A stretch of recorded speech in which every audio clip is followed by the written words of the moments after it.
Hello and welcome back to my channel, and today we're taking a look at Ghost of Tsushima. And yeah, I'll try not to rant about certain things, but let's just jump into it the usual way. Number one, the hardware requirements. On a Steam page you will find that minimum GPU requirement is a 960 4GB version, and recommended is an RTX 2060. As you see from this official spec sheet, it's only good up to Full HD and medium preset. If you want to go above, you will need at least 3070, and if you're going for 4K and a very high preset, you need something like 4080. CPU requirements also kind of go upwards, but in all honesty, an i5 11th gen for 4K, I mean, sign me up, right? Anyhow, yeah, this game is just out, and it literally runs exactly the same way as Horizon Zero Dawn when it first dropped, because it needs some performance improvements. I'm not going to use any DLSS or frame generation as per usual, but the thing is, there is something weird going on with the frame gen. If you use the frame gen in this game, and it automatically enables NVIDIA's low reflex latency, it massively spiked my system's latency up to 50-60 milliseconds, which surprisingly does not happen if you don't use FrameGen. So I'm thinking there's something that needs to be done. So currently we're going to be running in 2K SMA ×2 and with the custom settings for the graphics, because that's the only way to max them out. If I went with a preset, you guys would not see the whole picture, because on the highest preset all the settings are not actually maxed out, which is rather surprising, but we've seen this before with God of War as well, and lately with the Forbidden West, because some settings you can max out even further, and specifically those are the context shadows, volumetric fog, and things like this. Essentially the most hardware hungry features there is. So as we usually do, we're just gonna jump in and adjust those things. In terms of adjusting, I mean like looking at them. This game also is kind of at fault to live render the cutscenes while you're watching them. So if you see the cutscene FPS dropping down, don't worry about it. You won't have that in actual game.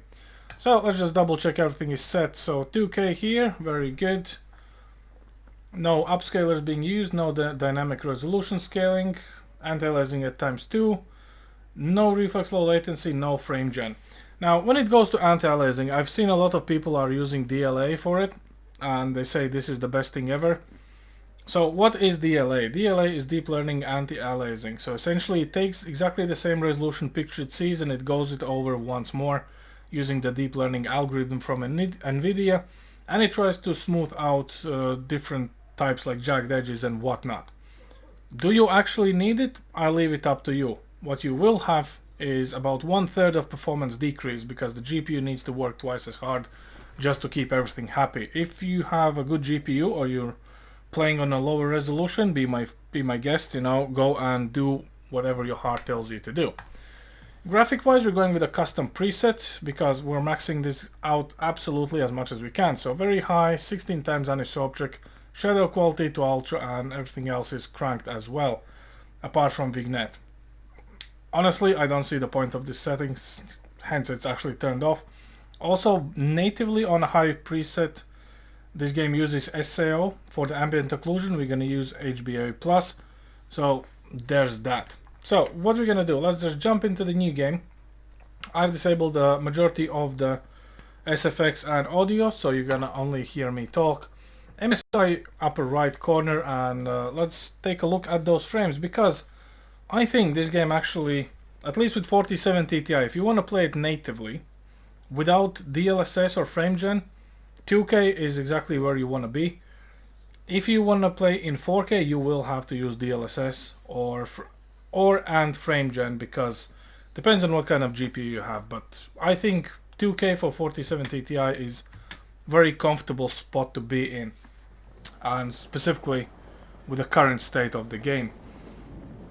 For those who own this game on console, I think you guys can clearly figure out if you want to replay this game on a PC or not, or you're just happy to, you know, upgrade your console to PS5 or something along the lines. Is invading our home. And yeah, there's no way of actually fast forwarding the cutscenes, at least I haven't found a way for it, so it kinda stuck. The game currently is running on my rig, which is an i5-96K 4070 Ti, 32 gigs of DDR4, 3200 MHz sticks, and latest NVIDIA drivers, which I don't think they like this game too much, in all honesty, because there was some things going on with it, but after a couple of restarts and reinstalls, it actually works fine now. So what do we see here? We're pulling 8 gigs of video memory, obviously because we're in 2K, and 11 gigs of RAM. And we're kinda above 60 frames. Do you need more than 60 frames for this game? I would say on a console no, on a PC kinda yes, because when the battles, like the large scale battles and different things happen, you kind of want a little bit more responsiveness. But outside of that, you know, fine-tuning your aim and stuff like this, sneaking and stealth, can be easily done on 60, to be fair. But that's how it is. Now, talking about any other settings in this game, Kurosawa mode, have no idea how that would impact the performance, considering it's black and white essentially. But I expect that since majority of the textures and all the effects are still present, like post-processing and SFX, I don't think that's gonna give you such a huge chunk of upgrade, or should I say update or performance boost as you might expect. But yeah, let's just look how this goes. And so far, honestly, you know, for a brand new AAA title without performance patch, running 2K, everything cranked, like everything maxed out, with 60 plus frames, I think it's absolutely fine. Specifically considering it's an i5, so 9th gen. I think we have to cut it some slack there as well.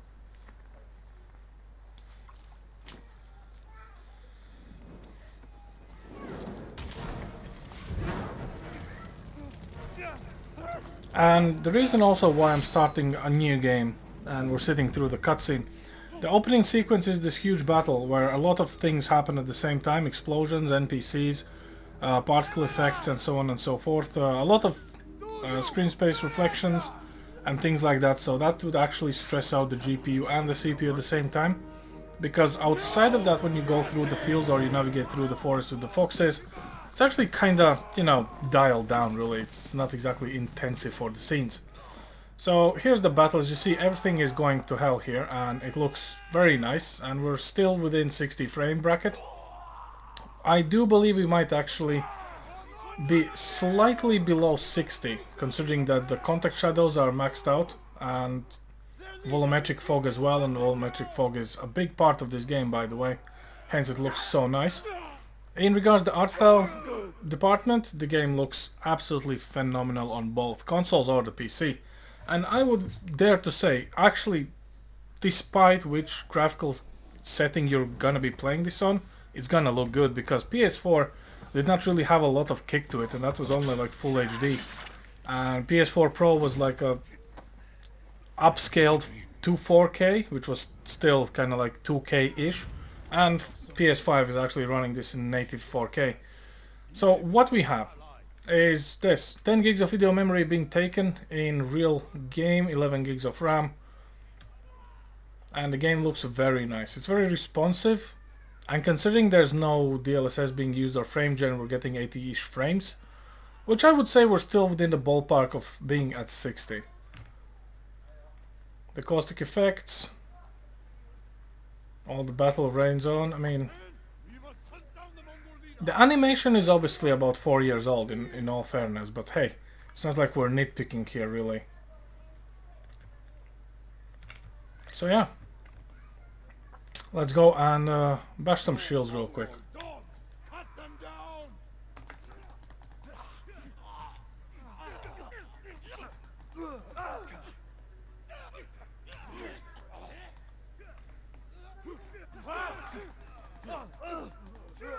So obviously I'm not gonna go too much into the depth about the game itself, because as I said, I'm playing it on a PS, and I wanted to play this game on a PC because I'm not exactly a console gamer, if you guys didn't know that so far. But end of the day, when it comes to the price point of this game, and all the shenanigans Sony actually pulled out of their pocket in regards to restrictions for about 180 countries, you know, kinda a little bit odd. Also, I know that you don't need the PSN account if you're only playing single player, and you're not gonna go into the Legends mode, which apparently is the co-op multiplayer, but it's just kinda weird, you know, feeding the dragon that's taking away bought discovery content from people's hard drives after they paid for the movies. But you know, I'm not a judge here. It's just my personal opinion that they could have possibly handled the situation slightly differently.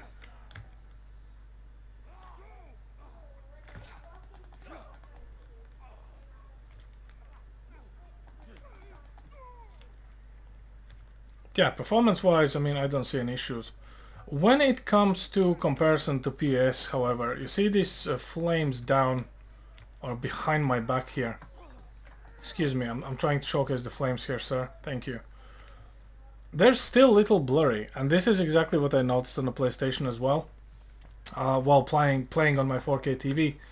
So I wouldn't say that there's a huge improvement in regards detail for draw distance on a PC, and considering this is the maxed out game that you're gonna get. So in all honesty, I do believe that PC kinda does elevate a little bit of shades, like shadows and a little bit of texture. But is it worth the money they're asking to rebuy and literally having to have at least a 4070 Ti if you want to play with no DLSS? I don't know, I'll leave the answer this to yourselves. But in general, you know, I'm not above DLSS. It's just I would kind of expect this game to be on the same level as God of War, which ran absolutely fine with the 3070 Ti in 4K, and at the same time it had the RTX reflections and stuff. So it's just a little bit weird how this game, which majority of the time is kind of open worldish in comparison to God of War, which depends how you look at it, what you understand by the meaning of open world, because in God of War you can traverse the multiple locations on foot and, you know, with a boat and stuff like this, but it's still a little bit more contained than, let's say, Horizon Zero Dawn or Forbidden West, or even Ghost of Tsushima. So I guess it's a different how you approach for the level loading and overall hardware requirements for it. But remembering when Zero Dawn launched on a PC and on day one only people with like literally 3090s could play it, that's that kind of tells me that this game is gonna go through the same pain process of, you know, here's a performance patch, here's a update patch, and everything will be well in the world.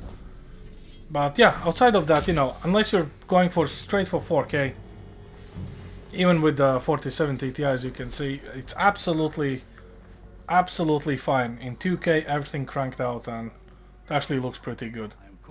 So if you want me to see this game being played in 4K with no DLSS and no frame gen, leave a comment down below, because otherwise I'm not gonna do it. For the simple reason I'm playing this game on a PlayStation. On my 4K TV, I see very little sense to go in here. I did a benchmark just for myself, just quickly played around with the settings, ran through the first sequence until we meet this guy who kind of throws us off the bridge. I know what the frames are, and honestly I can tell you right now, it's about 40-ish, like 40 to 45. So low 40s sometimes, like 38 to 45. That's in 4K, everything cranked. No DLSS. The moment you enable DLSS, we're in a ballpark, like DLSS quality, we're in a ballpark of 72 to 80 frames. And consecutively, if you go for higher DLSS performance modes, like balanced, you go at 86, and with frame gen, when it did work for me finally, you're above 100. But in overall general feeling I have is that the frame gen is just broken for this particular game at this moment as I'm making this video, because it was just not working, and I decided not to make a big fuss out of it, because again, as I said, Zero Dawn launched exactly the same way. It's like 1-to-1. And unless I have an actual proof, which would be a performance patch, and I can compare the differences between the game versions, then I don't want to make a big deal out of nothing really, because if it happens for me, it doesn't mean it's gonna happen for everyone else out there, so might as well be my system. End of the day, considering it's a rather old setup and it is getting a little bit hot because it's summer. We had 21 degrees today, so it's a little bit in an oven. So yeah. But yeah, let's see how we go through this particular segment. But I expect this to be actually fine. So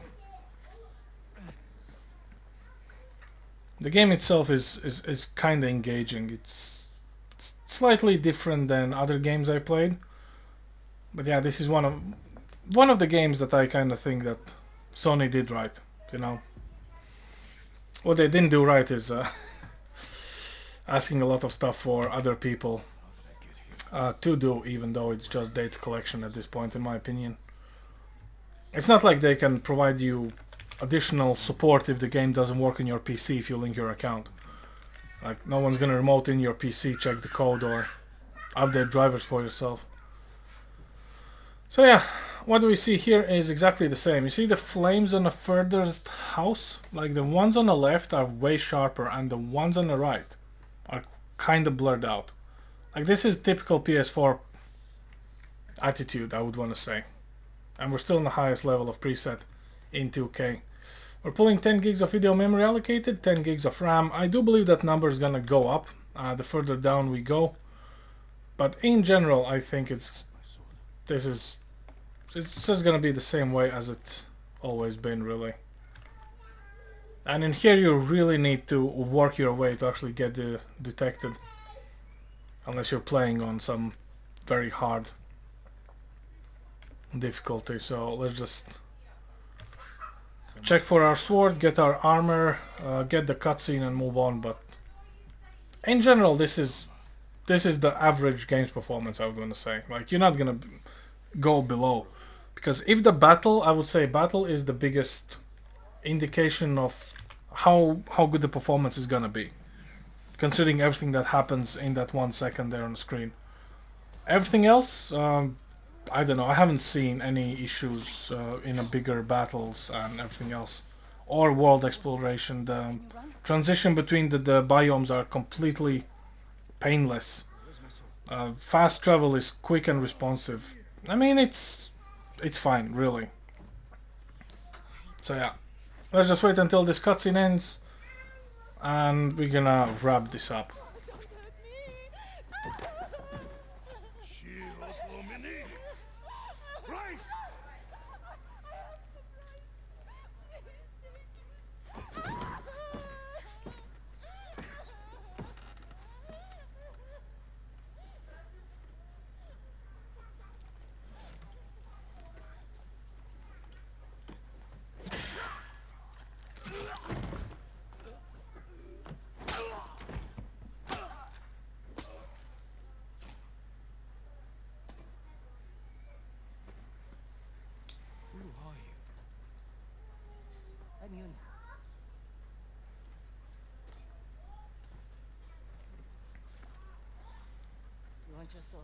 And for whatever reason, every time I relaunch the game, the subtitles just disable themselves.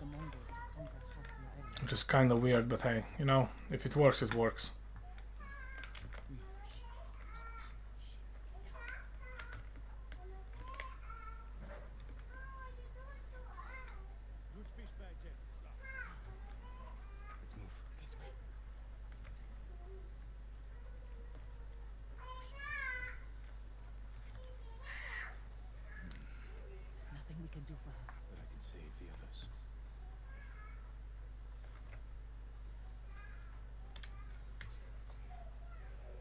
Tsushima was with me on the battlefield. Get him. Yeah, I don't know. It's so hard. I'm literally just trying to find any discrepancies, like graphically, between the PS4 and PC. Very, very hard to notice something extra, and specifically if you played this sequence before.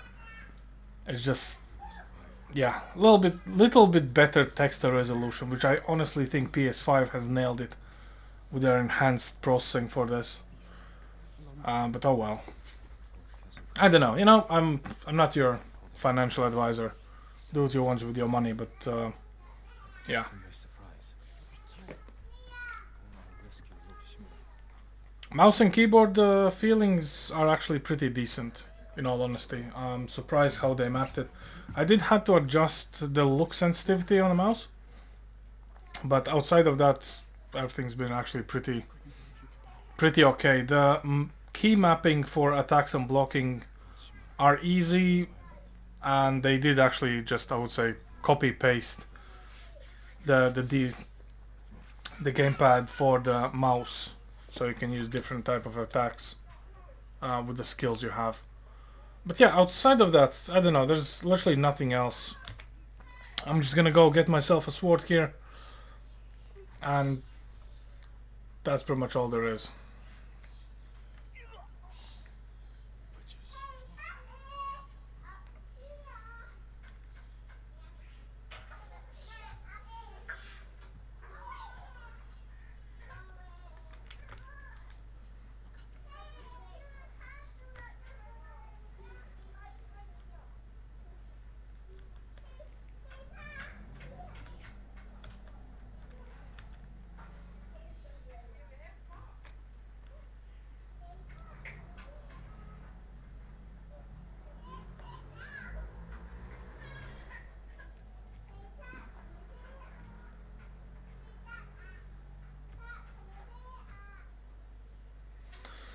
Yeah, well, a little bit of stealth tutorials here. Anyhow, I think this is it, guys. I'm not gonna take any more of your time. This is the performance of the 4070 Ti in 2K, everything maxed out. Just to quickly recap, everything's on very high, 16 times anisotropic ultra, and still no DLSS, no dynamic resolution scaling, no frame gen. That's the performance you're gonna get. So use this information as you want, and I'll see you all next time. Over and out.